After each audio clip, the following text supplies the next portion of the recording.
Baik, apa maksudnya? Baik, sekarang isunya adalah antara takdir dengan doa. Apa yang disebut oleh Syekh Ibn Atta' ni ada dua perkara yang perlu kita fahami baik-baik menjadi landasan untuk kita faham dia ni. Pertama sekali adanya takdir Allah. Yang kedua adanya suruhan berdoa. Macam mana nak disatukan, nak diadukan dua perkara ni? Takdir Allah Ta'ala tu dia adalah merupakan rahsia ketuhanan, tapi tetap kena percaya. Pertama sekali takdir ni di rukun iman. Antu'mina bil qadari khairihi wa syarri.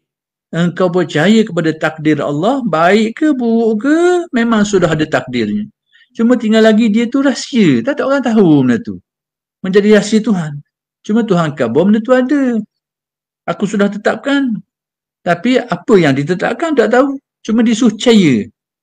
Sebagai kita ni sebagai seorang Muslim, manusia wahyu yang diberitahu kepada kita, bahawa memang ada. Aku telah tetapkan semuanya, kata Allah. Baik ke buruk ke, tapi itu jadi rahsia. Kemudian, jadi perkara seperti ini, ketetapan yang menjadi rahsia Tuhan ini, orang panggil hakikat dalam tasawuf. Sebab apa? Dia ni benda yang terselindung, tersembunyi, hakikat. Hak tak nampak bahagian hakikatnya. Salah satu daripada hakikatnya, inilah takdir Allah ni yang menjadi rahsia orang tak tahu. Adanya takdir tu orang tahu belaka. Apa yang ditakdirkan tu orang tak tahu. Jadi kita kena biar nampak je lah.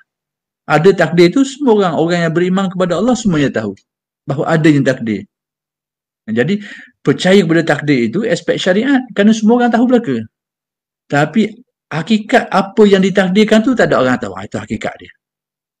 Perkara yang ditakdirkan tu tak ada orang tahu tu, hakikat dia. Jadi sekarang kita letak takdir dalam persoalan hakikat, perkara yang tersembunyi dari pengetahuan. Cuma kita disuruh diberitahu supaya bahawa benda ni ada. Baik. Kemudian Allah Ta'ala perintah dalam Quran. Jadi Al-Quran juga yang beritahu ada takdir, tapi Al-Quran juga yang memerintahkan kita supaya berdoa kepadanya, kepada Allah. Jadi perintah supaya kita melaksanakan doa, bermohon kepada Allah dan dijanjikan mustajab, itu aspek syariat. Syariat ni aspek zahir, aspek usaha, aspek perintah Tuhan kepada kita. Jadi aspek-aspek ni orang panggil syariat. Hal-hal yang zahir, hal-hal yang bersifat perintah Allah kepada kita supaya kita laksanakan, semua ini disebut sebagai syariat. Macam mana kita nak padu antara dua perkara ni? Baik, berkait dengan doa. Apakah doa boleh merubah takdir? Tidak. Tapi bagaimana dengan hadis? Bagaimana dengan hadis Nabi? La yuradul qada illa bid-doa. Tidak ditolak qada itu kecuali dengan doa. Seolah-olahnya kita faham selapis ni bahawa doa itu merubah takdir. Begitukah? Inilah yang perlu kita faham. Jadi sebab itu kita ni dalam masalah dalam masalah berdoa ni kita kena faham. Bahkan kita ni sebenarnya dalam memahami nas dan agama ni, kita banyak merujuk kepada huraian alim ulama kita. Sebab apa? Dalilnya bermacam-macam. Kalau kita tahu sedua dalil, nak pakat, nak buat kesimpulan segala-galanya, inilah yang hari ni yang jadi masalah. Orang kita hari ni alim setapang. Kadang-kadang setapang pun tak penuh molek. Jadi, dia buat kurang atas ilmu dia tu, nak buat kurang semua. Kau mulalah hak ni tak kena, orang ni tak kena, hak ni tak kena, orang ni tak betul. Macam-macam lah yang timbul. Hari ni, puncanya sini lah. Kerana merasa kita ni alim. Lalu disebabkan rasa alim tu, rasa tahu belaka, lalu pandang orang tak tahu. Ni punca dia. Kau mulalah ulama' ni tak betul, ulama' ni salah lah, inilah, alim sangat kita ni. Seolah ni kita alim sangat. Inilah perkara yang berlaku hari ni. Jadi bagaimana dengan hadis Nabi, la yuradul qada illa bid-doa, tidak ditolak qada itu kecuali dengan doa. Maka di sinilah ulama usuluddin membahagikan qada itu, takdir Tuhan ni sebagai ada yang muallaq, ada yang mubram. Apa takdir yang mubram, apa takdir yang muallaq ni? Yang mubram ni takdir yang pasti dah tak akan berubah ke mana-mana pun. Ini menjadi rahsia Tuhan. Apa yang sabit pada ilmunya, apa yang sudah ditetapkan oleh iradat dia tu. Dan ni rahsia, tak ada orang tahu hakikat sebenarnya, kecuali hak Tuhan beritahu kepada hamba-Nya, beritahu ke Nabi dengan jalan wahyu. Kadang-kadang Allah Ta'ala perlihatkan kepada para malaikat sehingga tertulis di Lauh Mahfuz. Allah Ta'ala perlihatkan kepada sebahagian awliya-Nya dengan kasyaf, dapatlah dia tahu sebahagiannya. Tapi hakikat pada dasarnya, hakikat sebenarnya tak ada orang tahu rahsia takdir ni. Jadi itu bagian hakikat. Yang mubram ni takdir yang tak akan berubah ke mana-mana pun. Itulah takdir yang hakiki, yang aslinya, yang sabit pada ilmu Allah, yang sudah yang tertakluk, yang sudah dikendaki oleh kehendak Allah, iradat Allah Subhanahu Wa Taala. Sudah ditetapkan. Adapun takdir yang disebut sebagai yang muallaq ini aspek tadi aspek hakikat, rahsia kita tak tahu, cuma diberitahu kita kedudukan benda tu. Yang kedua aspek syariah ni, adanya takdir yang dinamakan muallaq, takdir yang ada kaitan dengan sebab musabab. Ini bahagian kita ni.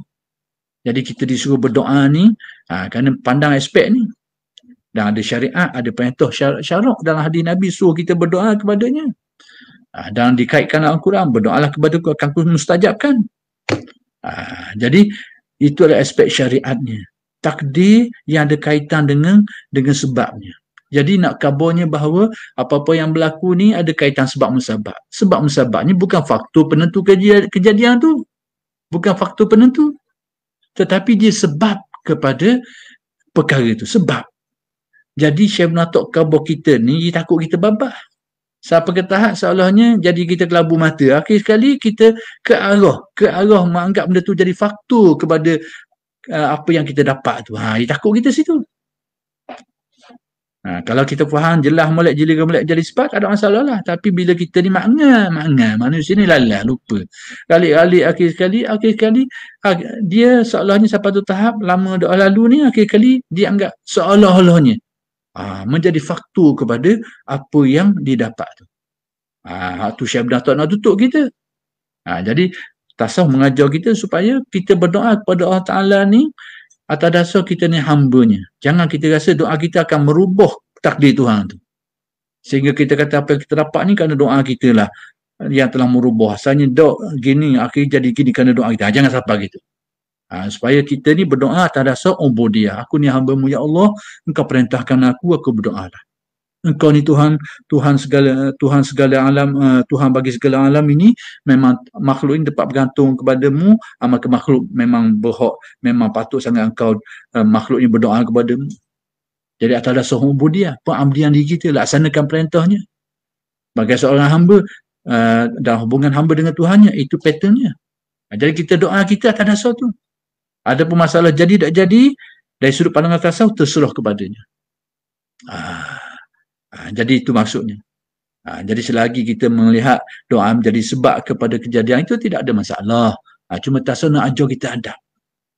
Adab supaya kita tidak terbabah, sehingga akhir sekali hampir-hampir atau cenderung kita meletakkan doa tu jadi faktor penentu kepada kejadian itu. Itu bibang.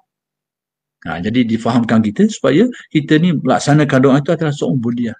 Yang ni Allah Ta'ala, bila kita ada hajat, kita minta dengan Allah Ta'ala atas dasar kita ni hamba-Nya, ya Allah, aku ni hamba-Mu, Engkau lah Tuhan, aku minta kepada-Mu. Yang kedua, Kau perintahkan aku buat gini, aku laksanakan atas dasar tu.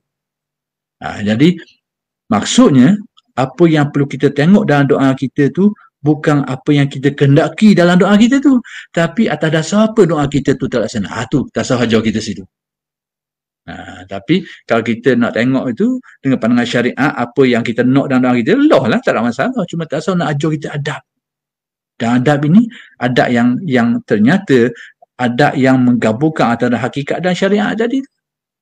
Syariat memerintahkan kita berdoa, tapi hakikat beritahu semuanya sudah ditakdirkan Allah. Gabung dua tu, inilah mari adab ni. Aku berdoa kepada-Mu ya Allah, tak rasa aku ni hamba-Mu. Kita ni kadang lain sikit. Keutamaan kita, pandangan kita dalam doa tu, apa kita nak tu. Itu pandangan kita ahli dunia akan pandang situlah. Tapi ahli adab ni, dia doa kita ni tidak apa pandang apa dia nak tu, tapi atas dasar apa dia berdoa. Ni dia. Ini dia yang nak diajar oleh Syekh Natok. Baik, balik kepada qada' tadi tu sikit lagi. Qada' mu'allaq, qada' mubram ni. Jadi qada' yang mu'allaq ni qada' yang ada sebab musababnya. Salah satu sebab kepada qada' itu doa kita. Jadi Allah Ta'ala ni sistem dia mengatur alam ini. Rahsia dia tu dizahirkan di Lauh Mahfuz, malaikat tahu situ. Maka itulah yang kadang-kadang boleh berlaku perubahan. Yamhullahu ma yasha wa yusbit. Allah telah menghapuskan apa yang dikehendaki dan menetapkan apa yang dikehendaki. Jadi salah satu sebab-sebab yang membawa kepada perubahan-perubahan ini dari aspek takdir yang mu'allak tadi, doa kita tu.